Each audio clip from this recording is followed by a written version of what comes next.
ہم آپ کو آج کی ویڈیو میں دعا قبول ہونے کا ایک وظیفہ بتاتے ہیں۔ یا وہاب، اللہ تعالیٰ کا اسم مبارک یا وہاب، اس اسم مبارک کو 7 مرتبہ جو روزانہ پڑھا کرے گا انشاءاللہ عز و جل مستجاب الدعوات ہوگا، یعنی اس کی دعائیں قبول ہوا کریں گی۔ سبحان اللہ۔ تو آج کی ہماری ویڈیو کا ٹاپک ہے وَمِن شَرِّ حَاسِدٍ إِذَا حَسَدَ۔ کیا آپ جانتے ہیں حسد کیا ہے اور اس کے کیا نقصانات ہیں؟ آئیے اس ویڈیو میں جانیے۔ حسد ایک ایسا منفی جذبہ ہے جو انسان کے دل میں دوسرے کی نعمتوں کو دیکھ کر پیدا ہوتا ہے۔ حسد میں مبتلا انسان یہ چاہتا ہے کہ وہ نعمت جو دوسرے کے پاس ہے وہ اس سے چھن جائے اور مجھے حاصل ہو جائے۔ حسد دل کی بہت بیماریوں یعنی تکبر اور بغض وغیرہ میں سے ہی ایک ہے، اور یہ بیماری انسان کی روحانی، ذہنی اور معاشرتی زندگی کو تباہ کر سکتی ہے۔ قرآن و حدیث میں اس جذبے کی مذمت کی گئی ہے اور اس سے بچنے کی ترغیب دی گئی ہے۔ قرآن مجید میں اللہ رب العزت نے حسد کے بارے میں فرمایا وَمِن شَرِّ حَاسِدٍ إِذَا حَسَدَ، اور حسد کرنے والے کے شر سے جب وہ حسد کرے میں پناہ مانگتا ہوں۔ سورہ فلق۔ یہ آیت ہمیں بتاتی ہے کہ حسد کا شر صرف حاسد کے دل تک محدود نہیں رہتا بلکہ یہ دوسروں کے لیے بھی نقصان دہ ہو سکتا ہے، اسی لیے حسد کے شر سے پناہ مانگنی چاہیے۔ نبی کریم صلی اللہ علیہ وآلہ وسلم نے حسد کے بارے میں ارشاد فرمایا إِيَّاكُمْ وَالْحَسَدَ فَإِنَّ الْحَسَدَ يَأْكُلُ الْحَسَنَاتِ كَمَا تَأْكُلُ النَّارُ الْحَطَبَ۔ حسد سے بچو کیونکہ حسد نیکیوں کو ایسے کھا جاتا ہے جیسے آگ لکڑی کو۔ اس حدیث سے معلوم ہوتا ہے کہ حسد کی وجہ سے انسان کے اعمال صالح بھی ضائع ہو جاتے ہیں۔ اب آپ خود بھی اندازہ کر سکتے ہیں کہ حسد کتنا خطرناک اور نقصان دہ ہے۔ حسد دل کے سکون کو ختم کر دیتا ہے اور انسان کو ہمیشہ دوسروں کی خوشیوں اور کامیابیوں پر غمگین رکھتا ہے۔ حسد کرنے والا اللہ کی تقسیم پر ناراضی کا اظہار کرتا ہے جو اس کے ایمان کو کمزور کر دیتا ہے اور انسان ناشکرا بھی ہو جاتا ہے۔ اس کے علاوہ حسد معاشرتی تعلقات کو خراب کر دیتا ہے کیونکہ حاسد شخص دوسروں کی کامیابیوں پر حسد کے جذبات کے تحت منفی رویہ اپناتا ہے اور نتیجتاً اس کی زندگی میں نہ سکون رہتا ہے اور نہ ہی عزت۔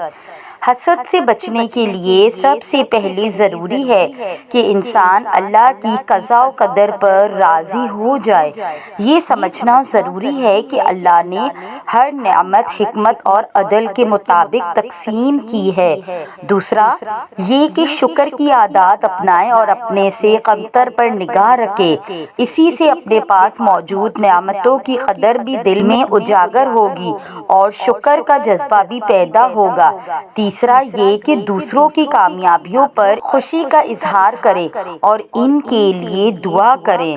سورہ فلق حسد کے اثرات سے محفوظ رہنے کا بہترین ذریعہ ہے۔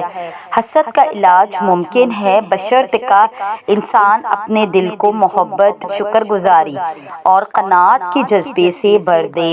شاید کوئی بھی انسان اتنا مضبوط نہیں ہوتا حقیقت کو فوراً تسلیم کر لے یا ان چیزوں اور ان لوگوں کے پیچھے بھاگنا چھوڑ دے جو ہماری نہیں ہوتی۔ میں بھی ایسے ہی بھاگا کرتی تھی ان چیزوں کے پیچھے جن سے مجھے تکلیف ملتی تھی، جو میری نہیں تھی، لیکن پھر بھی دل کہتا تھا اللہ دعا قبول کرنے والا ہے، اس سے مانگو وہ نصیب بدل دے گا۔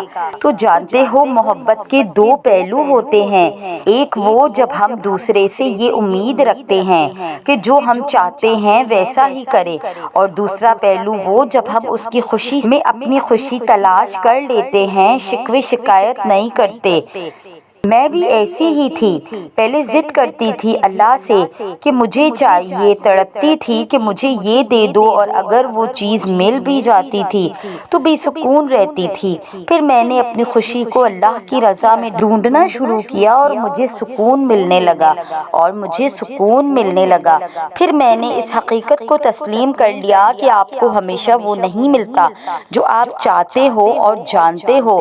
جب میں نے یہ تسلیم کر لیا تو مجھے اس چیز سے نواز دیا گیا جس کا میں نے کبھی تصور بھی نہیں کیا تھا، اللہ کی محبت، پھر مجھے اللہ کی قربت سے نواز دیا گیا۔ ہم جو چیز مانگتے ہیں نا اللہ تعالیٰ سے، وہ اللہ کو پہلے ہی معلوم ہوتا ہے۔ ہم جس چیز پہ تڑپتے ہیں اللہ تعالیٰ پہلے سے ہی اس تڑپ سے واقف ہوتا ہے کہ ہم یہ مانگیں گے اللہ سے، اسے پہلے سے ہی پتہ ہوتا ہے کہ ہمارا دل کس چیز میں الجھ گیا۔ تو جب اللہ کو پہلے ہی معلوم ہوتا ہے تو وہ ہمیں کیوں نہیں عطا کرتا؟ اسی لیے تو اس نے دعا بنائی، دعا مانگنے کے لیے ہمیں بنایا تاکہ ہم اس سے مانگیں، اس سے باتیں کرتے رہیں، اسے بلاتے رہیں، اس سے دور نہ ہو جائے، اس کے قریب رہیں تاکہ وہ ہماری طرف متوجہ ہو سکے۔ ہم اس سے مانگے اور انہی باتوں میں ہمارا الجھا ذہن اس چیز سے ہٹا دیتا ہے، اتنی محبت کرتا ہے ہم سے کہ ہمارے لیے ہی وہ ہمیں غم دیتا ہے اور ہمارے لیے ہی ہم سے محبت کرتا ہے۔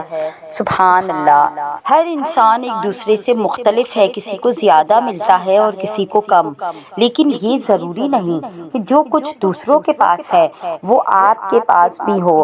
اللہ کی تقسیم پر ناراضگی کا اظہار کر کے گنہگار نہ بنے، اللہ تعالیٰ پر توکل رکھیں اور اپنے مقدر پر خوش رہنا سیکھیں۔ اذیت کے بدلے میں اذیت دے کر جس تسکین کی انسان کو تلاش ہوتی ہے وہ کبھی نہیں ملتی۔ دل کو سکون معاف کرنے سے ہی ملتا ہے۔ اگر گناہ نہیں چھوٹ رہے تو نیکیاں بڑھا دیں۔ برائی کو برائی سمجھنا بہت ضروری ہے، کیونکہ جب تک آپ کسی برائی کو جو کہ گناہ ہے غلط نہیں سمجھیں گے تو اسے چھوڑنے کا کیسے سوچیں گے؟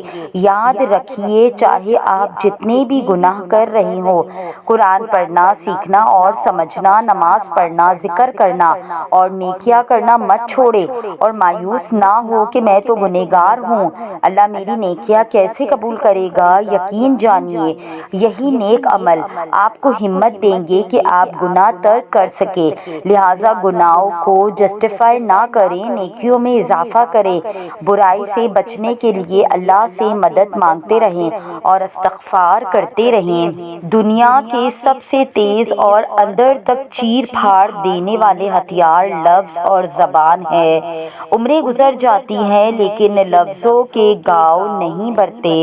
حضرت علی رضی اللہ تعالی عنہ نے فرمایا کہ بدلہ لینے والوں سے مت ڈرو، ہمیشہ معاف کرنے والوں سے ڈرو، کیونکہ ان کا بدلہ اللہ لیتا ہے۔ خدا کی دنیا میں ایک چیز ایسی ہے جو چڑیا کے پر اور پھول کی پنکھڑیوں سے بھی زیادہ نازک ہے، اور وہ ہے انسان کا دل۔ ہماری دنیا میں انسان کے دل سے زیادہ نرم اور نازک کوئی چیز نہیں۔ ایسی حالت میں جو شخص کسی انسان کے دل کو دکھاتا ہے وہ خدا کی دنیا میں سب سے بڑا جرم کرتا ہے۔ مولانا وعین الدین: جو کھو گیا اس پر صبر کر لیجئے، دست بردار ہونا سیکھ لیجئے، حقیقت کو تسلیم کرنا سیکھ لیجئے۔ ایک بات ازبر کر لیں، اس عارضی دنیا میں آپ کو جو بھی ملا ہے، چاہے وہ لوگ ہیں، رشتے، آسائشیں، خواہشیں، خواب یا کچھ اور، یہ سب فانی ہے اور سب عارضی ہے، سب کبھی بھی کسی بھی وقت آپ سے واپس لیا جا سکتا ہے۔ جب یہ بات دل و دماغ میں گھر کر لے گی تو دست بردار ہونا اور صبر کرنا قدرے آسان ہو جائے گا۔ حضرت علی فرماتے ہیں، لوگوں کی اصلیت سامنے آ جانا بھی اللہ تعالیٰ کی بہت بڑی نعمت ہے۔ اسی خوبصورت سی بات کے ساتھ آج کی ویڈیو کا اختتام کرتے ہیں۔ ایک بار پھر آپ سے گزارش ہے کہ جنہوں نے ہمارے چینل کی پچھلی تمام ویڈیوز نہیں دیکھی ہیں تو وہ دیکھ کر ہمارے چینل کو سبسکرائب کر لیجئے۔ جزاک اللہ۔